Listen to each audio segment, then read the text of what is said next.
জুলাই প্রোক্লেমেশনের যে ব্যাপারটা, এটা হচ্ছে আসলে এরকম একটা বিপ্লবের পর এরকম একটা প্রোক্লেমেশন হয়, এটা খুব স্বাভাবিক ঘটনা। কিন্তু সেই সময় ঘটনা প্রবাহ খুব দ্রুত ঘটে গেছে। একটা কোটা বিরোধী আন্দোলন থেকে একটা সরকারের পতন হয়ে গেছে। আন্দোলনরত যারা ছিল তারাও বলেছে যে তারা অতটা প্রস্তুত ছিল না। আমরা যারা পরবর্তীতে দায়িত্ব নিয়েছি, আমরাও নিয়েছি 3 দিন পরে, এবং আমরাও কেউ রাজনীতিবিদ নই। ফলে প্রোক্লেমেশনের প্রয়োজনীয়তা আমরা তখনই ফিল করেছি, একই সাথে আমরা ঐক্যের প্রয়োজনীয়তাটাও অনুভব করেছি। সেজন্য আমাদের শিক্ষার্থীরা যখন প্রোক্লেমেশনের কথা বলেছেন, সেখানে আমাদের দ্বিমত করার কোনো সুযোগ নেই, কোনো কারণও নেই। কিন্তু আমরা সরকারের অবস্থান থেকে চেয়েছি যে এটা বাংলাদেশের জনগণের একটা প্রোক্লেমেশন হোক, এবং সেটা করার একটা উপায় হচ্ছে যারা এই আন্দোলনে অংশগ্রহণ করেছেন তাদের সকল পক্ষ, শিক্ষার্থী, দল এবং অন্য সকল পক্ষকে সাথে নিয়ে একটা প্রোক্লেমেশন করার। ফলে সেই প্রক্রিয়াটা আসলে শুরু করার প্রেক্ষিতেই পরবর্তীতে আপনারা দেখেছেন যে সরকারের পক্ষ থেকে একটা প্রেস রিলিজ আপনাদেরকে পাঠানো হয়েছে। কাজেই ছোট কথায় উত্তর হচ্ছে যে সকলের সাথে কথা বলার প্রক্রিয়াটা শুরু হয়েছে, এখন হয়তো ড্রাফটিং এর প্রক্রিয়ায় আমরা যাব। শেষ ছোট করে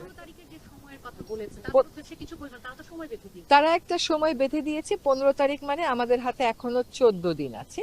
তারা যারা সময় বেঁধে দিয়েছে তারা তো প্রোক্লেমেশনের জন্য আসলে নিজেরা প্রস্তুতি ছিল, তবে তারাও কিন্তু প্রথম থেকে এটা ক্লিয়ার করেছে যে তারাও চাচ্ছে সকল দলমত নিয়ে। যে সময় থেকে যে সময়ের মধ্যে চাওয়া হয়েছে, আমাদের হাতে যথেষ্ট পরিমাণ সময় ছিল না একটা ঐক্যমতে পৌঁছানো। সেজন্যই আমি মনে করি যে 14 দিনের মধ্যে আমরা অবশ্যই বিষয়টা ইতিবাচক ভাবে দেখবো। এটা অসম্ভব কোনো কিছু। একটা বিষয় বিএনপির একজন নেতা বলেছেন, বিএনপি নেতা বলেছেন যে সংস্কার আগে না, আগে নির্বাচন, এটা বারবার তারা বলছেন, আপনারাও বলছেন। এই জায়গাটা আসলে আপনার সরকার কি মনে করেন? না, আসলে বিএনপির থেকে আমাদের সাথে যখন কথা বলা হয়, তারা এই কথাটা বলেননি যে সংস্কারের প্রয়োজন নেই। তারা এই কথাটা বলেছেন যে সংস্কারের প্রয়োজন আছে, এবং তারা সংস্কারের ক্ষেত্রে নিজেরাও তো মতামত দিচ্ছেন, তারাও লিখিত মতামত দিচ্ছেন। তার মানে হচ্ছে যে রাজনীতিবিদেরাও চাচ্ছেন যে সংস্কারটা হোক।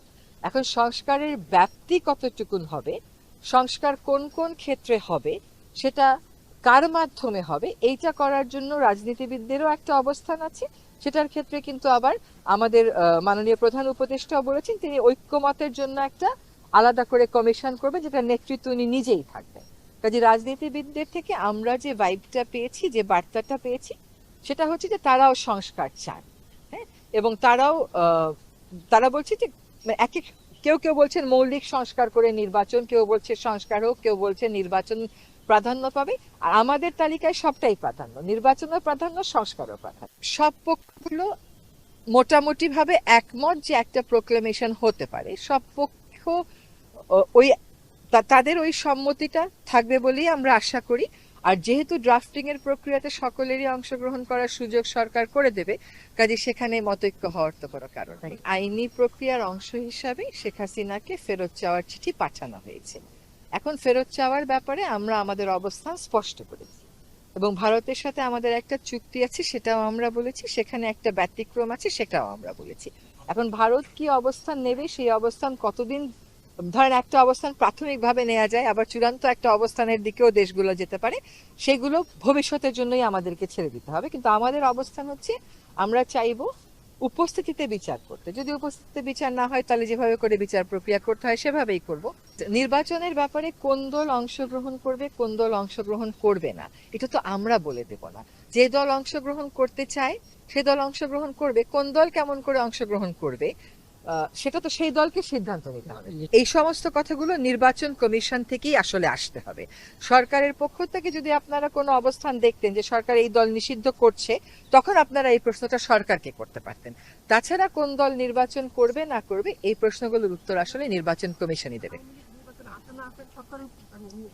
এখনো পর্যন্ত তো সরকার এই ব্যাপারে কোনো মতামত জানায়নি, কোনো অবস্থান নেয়নি যে আওয়ামী লীগকে আমরা নিষিদ্ধ করব, এরকম কোনো অবস্থান তো নেয়নি। আমরা যেটা দেখেছি যে হাইকোর্টে এরকম একটা বা দুইটা রিট পিটিশন হয়েছিল, সেগুলো আমার ধারণা একটা উইথড্র করা হয়েছে, আরেকটা মনে হয় হাইকোর্ট নিজেই সামারিলি রিজেক্ট করে দিয়েছেন।